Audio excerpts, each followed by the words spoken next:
এদিকে নেত্রকোনা মেডিকেলের মর্গে পড়ে থাকা মৃত মা ও ময়মনসিংহ মেডিকেল কলেজ হাসপাতালে চিকিৎসাধীন শিশুর পরিচয় এখনো মেলেনি। এ বিষয়ে বিস্তারিত জানবো আমাদের নেত্রকোনা প্রতিনিধি সোহান আহমেদ কাকুনের কাছ থেকে।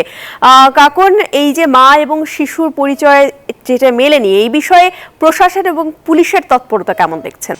ধন্যবাদ প্রিয়াঙ্কা। আসলে আপনি যেমনটি বলছিলেন যে মায়ের যে মরদেহ, সেই মরদেহটি কিন্তু গতকাল পূর্বধলায় ঘটনাস্থল থেকে উদ্ধারের পর তাকে কিন্তু আসলে লাস্টে কিন্তু আসলে নেত্রকোনা সদর হাসপাতাল মর্গে পাঠানো হয়েছে। গতকাল রাতেই কিন্তু মরদেহটি এইখানে নিয়ে আসা হয় এবং পুলিশের তত্ত্বাবধানে নিয়ে আসা হয়েছে। তবে এখন পর্যন্ত কিন্তু তার যে পোস্টমর্টেম বা ময়না তদন্ত সেটি কিন্তু এখনো শেষ করতে পারেনি হাসপাতাল কর্তৃপক্ষ। তাদের সাথে আমরা কথা বলেছি, হাসপাতাল কর্তৃপক্ষ যতটুকু জানিয়েছে যে আসলে এখন পর্যন্ত এই যে তার যে কাগজপত্র, সেই কাগজপত্রটাকে এখন পর্যন্ত আসেনি, যে কারণে এখানকার যে ডোম রয়েছে তারা কিন্তু আসলে এখনো মরদেহটি ময়নাতদন্ত শেষ করতে পারেনি।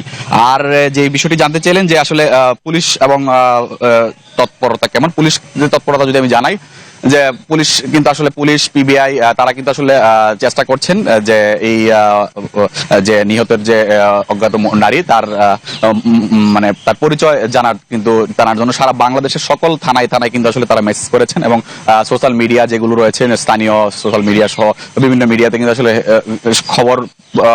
খবরটি আসলে এই যে মরদেহের ছবি সহ কিন্তু আসলে জানানো হয়েছে যে তার পরিচয় আসলে এখন পর্যন্ত পাওয়া যায়নি। আমরা কিছুক্ষণ আগেও কিন্তু পুলিশ সুপারের সাথে কথা বলেছি, তিনিও কিন্তু ডমেক্স টয়লেট রাখে ফ্রেশ 100 ফ্ল্যাশ পর্যন্ত, তাই ব্যবহার করুন ডমেক্স ফ্রেশ গার্ড।